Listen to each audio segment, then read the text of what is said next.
2. You will hear a number of different recordings, and you will have to answer questions on what you hear. There will be time for you to read the instructions and questions, and you will have a chance to check your work. All the recordings will be played once only. The test is in 4 sections. At the end of the test, you will be given 10 minutes to transfer your answers to an answer sheet. Now turn to Section 1.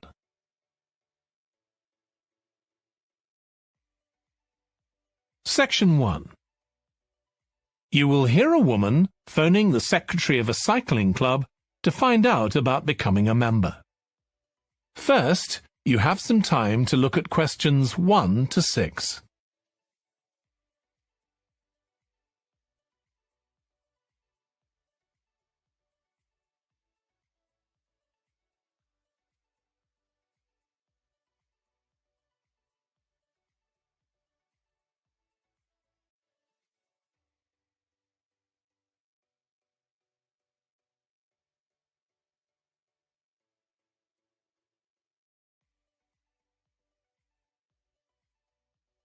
You will see that there is an example that has been done for you.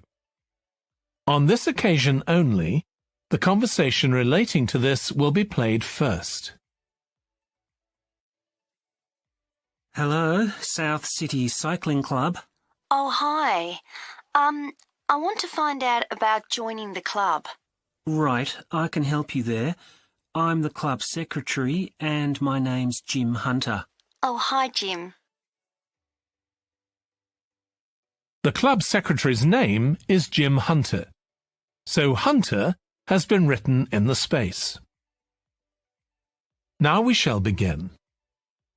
You should answer the questions as you listen, because you will not hear the recording a second time. Listen carefully and answer questions 1 to 6. Hello, South City Cycling Club. Oh, hi. I want to find out about joining the club. Right, I can help you there. I'm the club secretary and my name's Jim Hunter. Oh, hi, Jim. So, are you interested in membership for yourself? That's right. Okay, well, there are basically 2 types of adult membership. If you're pretty serious about cycling, there's the full membership. That costs $260, and that covers you not just for ordinary cycling, but also for races, both here in the city and also in other parts of Australia. Right. Well, I'm not really up to that standard. I was more interested in just joining a group to do some cycling in my free time. Sure, that's why most people join. So in that case, you'd be better with the recreational membership. That's $108 if you're over 19 and $95 if you're under. I'm 25. Okay. It's paid quarterly and you can upgrade it later to the full membership if you want to, of course. Now, both types of membership include the club fee of $20. They also provide insurance in case you have an accident, though we hope you won't need that, of course. No. Okay, well, I'll go with the recreational membership, I think, and that allows me to join in the club activities and so on? That's right. And once you're a member of the club, you're also permitted to wear our kit when you're out cycling. It's green and white. Yes, I've seen cyclists wearing it. So can I buy that at the club? No, it's made to order by a company in Brisbane. You can find them online. They're called Jerry's. That's Jerriz. You can use your membership number to put in an order on their website. Okay. Now, can you tell me a bit about the rides I can do? Sure. So we have training rides pretty well every morning, and they're a really good way of improving your cycling skills as well as your general level of fitness. But they're different levels. Level A is pretty fast. You're looking at about 30 or 35 kilometres an hour. If you can do about 25 kilometres an hour, you'd probably be level B. And then level C are the novices who stay at about 15 kilometres per hour. Right. Well, I reckon I'd be level B. So when are the sessions for that level? There are a couple each week. They're both early morning sessions. There's one on Tuesdays, and for that one you meet at 5:30 a.m, and the meeting point's the stadium. Do you know where that is? Yes, it's quite near my home, in fact. Okay, and how about the other one? That's on Thursdays. It starts at the same time, but they meet at the main gate to the park. Is that the one just past the shopping mall? That's it.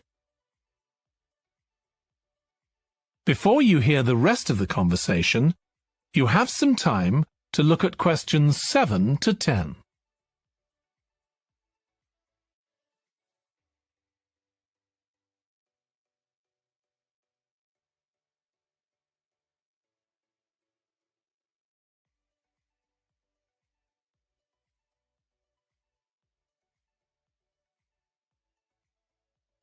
Now listen and answer questions 7 to 10. So how long are the rides? They're about an hour and a half, so if you have a job, it's easy to fit in before you go to work.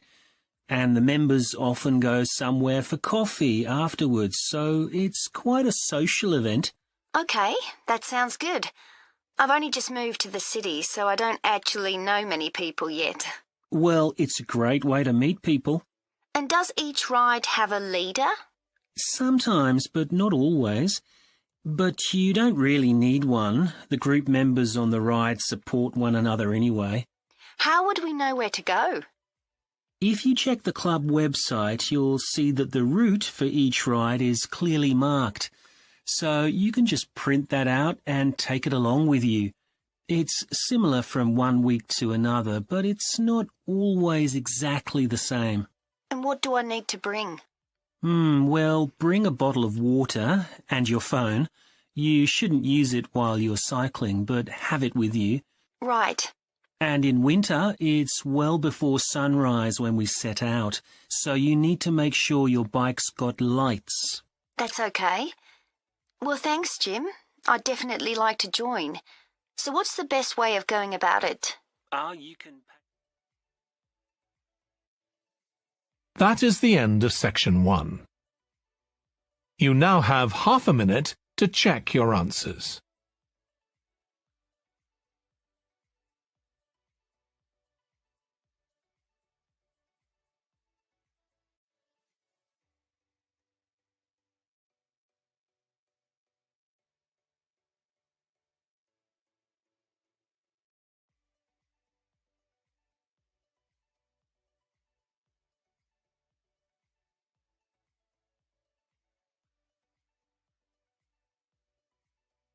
Now turn to section 2.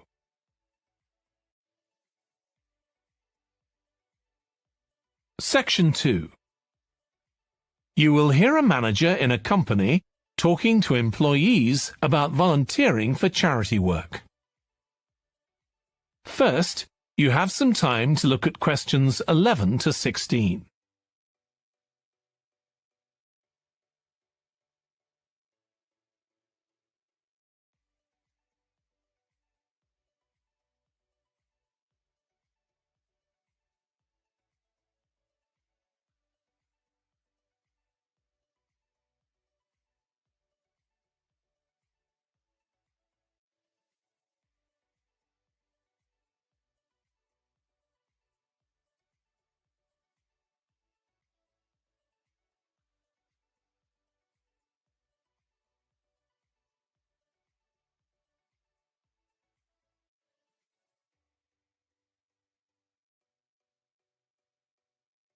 Now listen carefully and answer questions 11 to 16. Thanks for coming, everyone. Okay, so this meeting is for new staff and staff who haven't been involved with our volunteering projects yet. So, basically, the idea is that we allow staff to give up some of their work time to help on various charity projects to benefit the local community. We've been doing this for the last 5 years, and it's been very successful. Participating doesn't necessarily involve a huge time commitment. The company will pay for 8 hours of your time. That can be used over 1 or 2 days all at once, or spread over several months throughout the year. There are some staff who enjoy volunteering so much, they also give up their own free time for a couple of hours every week. It's completely up to you. Obviously, many people will have family commitments and aren't as available as other members of staff. Feedback from staff has been overwhelmingly positive. Because they felt they were doing something really useful, nearly everyone agreed that volunteering made them feel more motivated at work. They also liked building relationships with the people in the local community and felt valued by them. 1 or 2 people also said it was a good thing to have on their CVs. One particularly successful project last year was the Get Working project. This was aimed at helping unemployed people in the area get back to work. Our staff were able to help them improve their telephone skills, such as writing down messages and speaking with confidence to potential customers, which they had found quite difficult. This is something many employers look for in job applicants, and something we all do without even thinking about every day at work. We've got an exciting new project starting this year. Up until now, we've mainly focused on projects to do with education and training. And we'll continue with our reading project in schools and our work with local charities. But we've also agreed to help out on a conservation project in Redfern Park. So if any of you fancy being outside and getting your hands dirty, this is the project for you.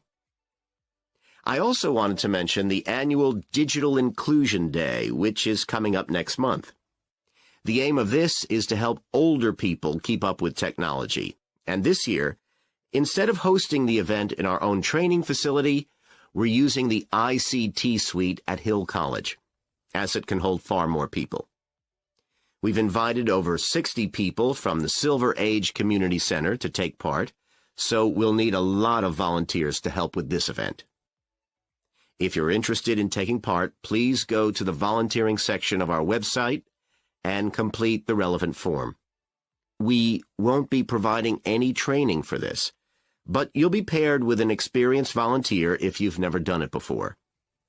By the way, don't forget to tell your manager about any volunteering activities you decide to do. Before you hear the rest of the talk, you have some time to look at questions 17 to 20.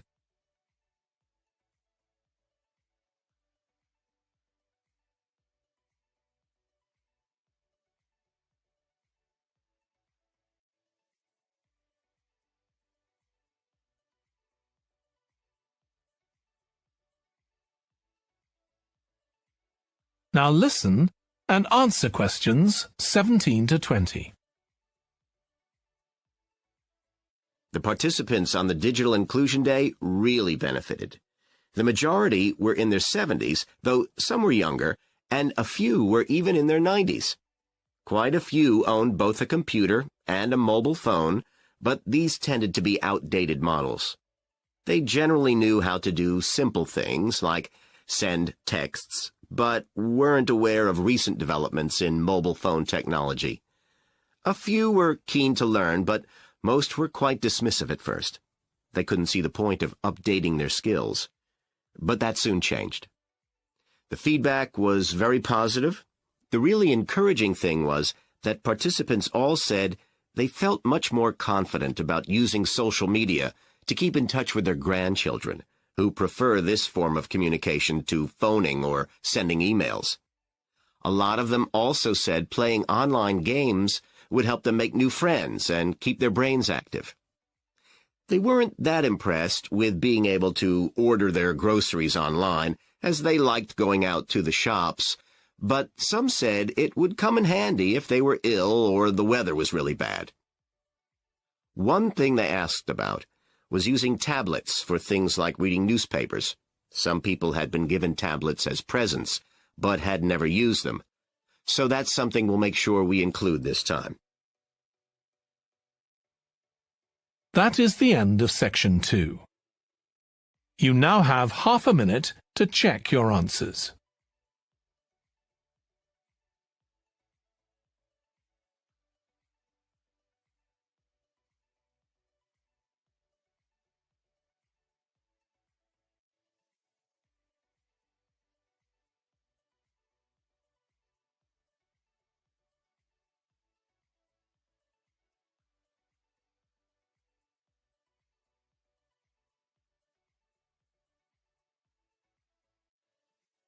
Now turn to Section 3.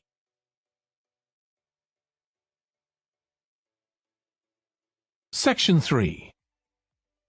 You will hear a student called Russ consulting his tutor about a presentation he is preparing on nanotechnology, the study of materials on an extremely small scale. First, you have some time to look at questions 21 to 25.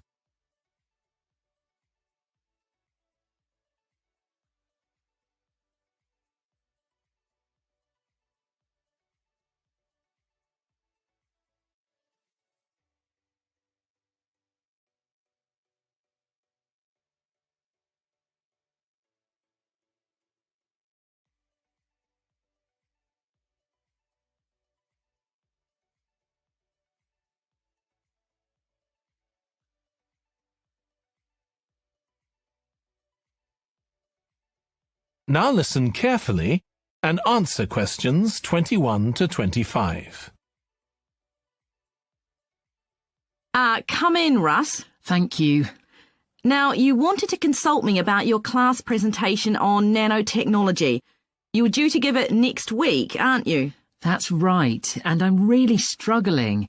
I chose the topic because I didn't know much about it and wanted to learn more, but now I've read so much about it, in a way there's too much to say. I could talk for much longer than the 20 minutes I've been allocated. Should I assume the other students don't know much and give them a kind of general introduction, or should I try and make them share my fascination with a particular aspect? You could do either, but you'll need to have it clear in your own mind. Then I think I'll give an overview. OK. Now, one way of approaching this is to work through developments in chronological order. On the other hand, you could talk about the numerous ways that nanotechnology is being applied. You mean things like thin films on camera displays to make them water repellent, and additives to make motorcycle helmets stronger and lighter? Exactly. Or another way would be to focus on its impact in one particular area, say medicine or space exploration. That would make it easier to focus. Perhaps I should do that. I think that would be a good idea. Right. How important is it to include slides in the presentation? They aren't essential by any means, and there's a danger of tailoring what you say to fit whatever slides you can find. While it can be good to include slides, you could end up spending too long looking for suitable ones. You might find it better to leave them out. I see. Another thing I was wondering about was how to start. I know presentations often begin with, first I'm going to talk about this, and then I'll talk about that. But I thought about asking the audience what they know about nanotechnology. That would be fine if you had an hour or two for the presentation, but you might find that you can't do anything with the answers you get, and it simply eats into the short time that's available. So maybe I should mention a particular way that nanotechnology is used to focus people's attention. That sounds sensible. What do you think I should do next? I really have to plan the presentation today and tomorrow. Well, initially, I think you should ignore all the notes you've made, take a small piece of paper and write a single short sentence that ties together the whole presentation. It can be something as simple as, nanotechnology is already improving our lives. Then start planning the content around that. You can always modify that sentence later if you need to. OK. Before you hear the rest of the discussion, you have some time to look at questions 26 to 30.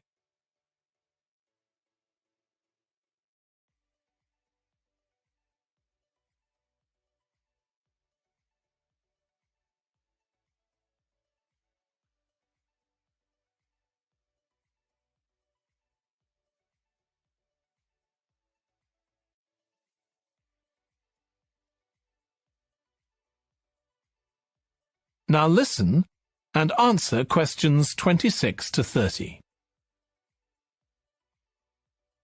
OK, now let's think about actually giving the presentation.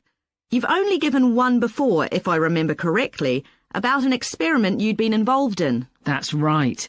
It was pretty rubbish. Let's say it was better in some respects than in others. With regard to the structure, I felt that you ended rather abruptly, without rounding it off. Be careful not to do that in next week's presentation. OK. And you made very little eye contact with the audience because you were looking down at your notes most of the time. You need to be looking at the audience and only occasionally glancing at your notes. Your body language was a little odd. Every time you showed a slide, you turned your back on the audience so you could look at it. You should have been looking at your laptop. And you kept scratching your head, so I found myself wondering when you were next going to do that, instead of listening to what you were saying. Oh dear. What did you think of the language? I knew that not everyone was familiar with the subject, so I tried to make it as simple as I could. Yes, that came across. You used a few words that are specific to the field, but you always explained what they meant, so the audience wouldn't have had any difficulty understanding. I must say, the handouts you prepared were well thought out. They were a good summary of your presentation, which people would have been able to refer to later on, so well done on that. Thank you. Well, I hope that helps you with next week's presentation. Yes, it will. Thanks a lot. I'll look forward to seeing a big improvement then. That is the end of section 3. You now have half a minute to check your answers.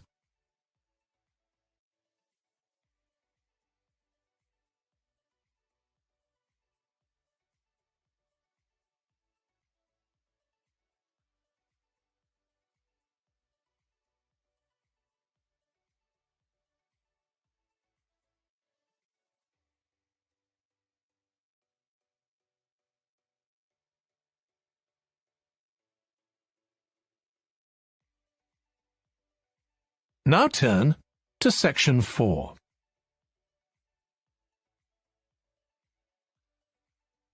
Section 4. You will hear a lecturer in psychology talking about a type of memory. First, you have some time to look at questions 31 to 40.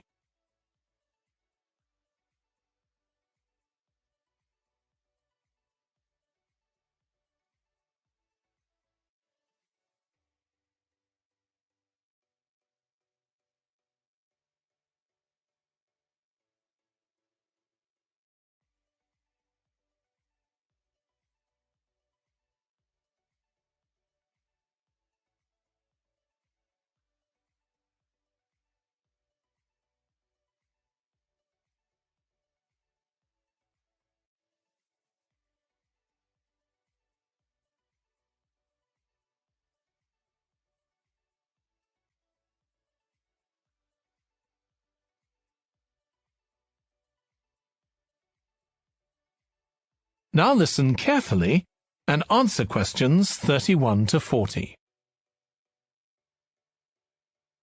Today, we'll be continuing the series of lectures on memory by focusing on what is called episodic memory and what can happen if this is not working properly.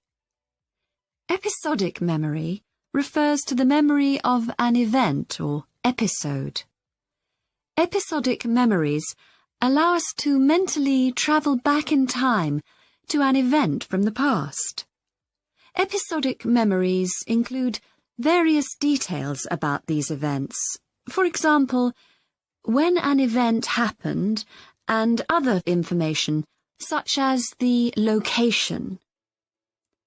To help understand this concept, try to remember the last time you ate dinner at a restaurant. The ability to remember where you ate, who you were with, and the items you ordered are all features of an episodic memory. Episodic memory is distinct from another type of memory called semantic memory. This is the type of factual memory that we have in common with everyone else. That is your general knowledge of the world. To build upon a previous example, remembering where you parked your car is an example of episodic memory. But your understanding of what a car is and how an engine works are examples of semantic memory. Unlike episodic memory, semantic memory isn't dependent on recalling personal experiences. Episodic memory can be thought of as a process with several different steps of memory processing, encoding, consolidation, and retrieval. The initial step is called encoding. This involves the process of receiving and registering information which is necessary for creating memories of information or events that you experience. The degree to which you can successfully encode information depends on the level of attention you give to an event while it's actually happening. Being distracted can make effective encoding very difficult. Encoding of episodic memories is also influenced by how you process the event. For example, if you were introduced to someone called Charlie, you might make the connection that your uncle has the same name. Future recollection of Charlie's name is much easier if you have a strategy to help you encode it.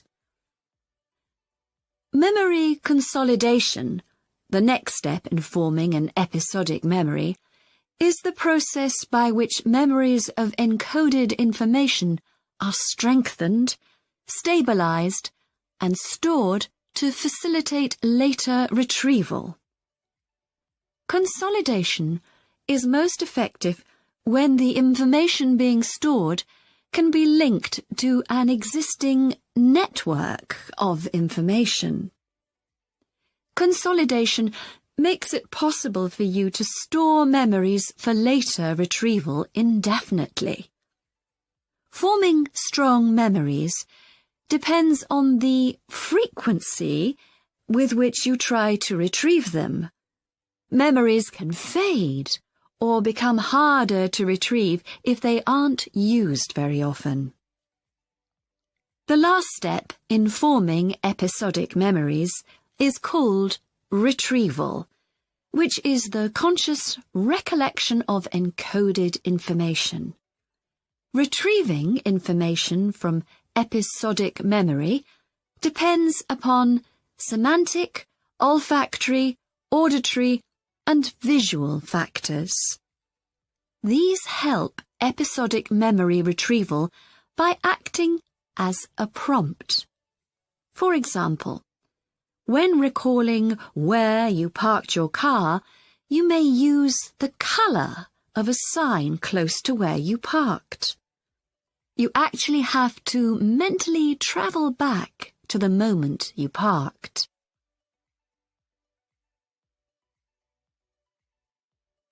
There are a wide range of neurological diseases and conditions that can affect episodic memory. These range from Alzheimer's to schizophrenia to autism. An impairment of episodic memory can have a profound effect on individuals' lives. For example, the symptoms of schizophrenia can be reasonably well controlled by medication. However, patients' episodic memory may still be impaired, and so they are often unable to return to university or work. Recent studies have shown that computer-assisted games designed to keep the brain active can help improve their episodic memory.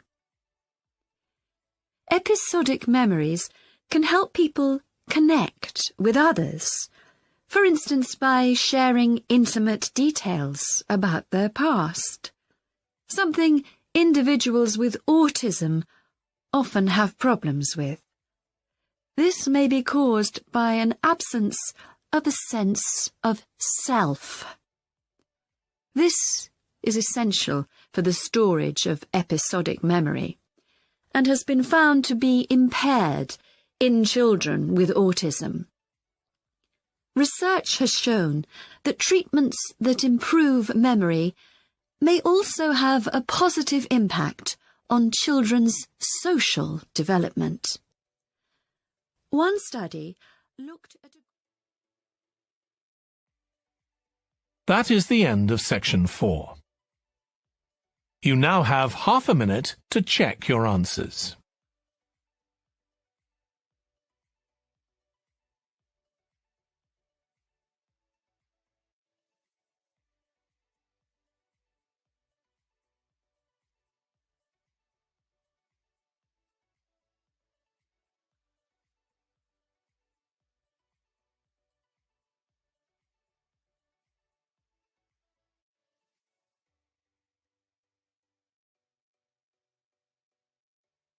That is the end of the listening test. In the IELTS test, you would now have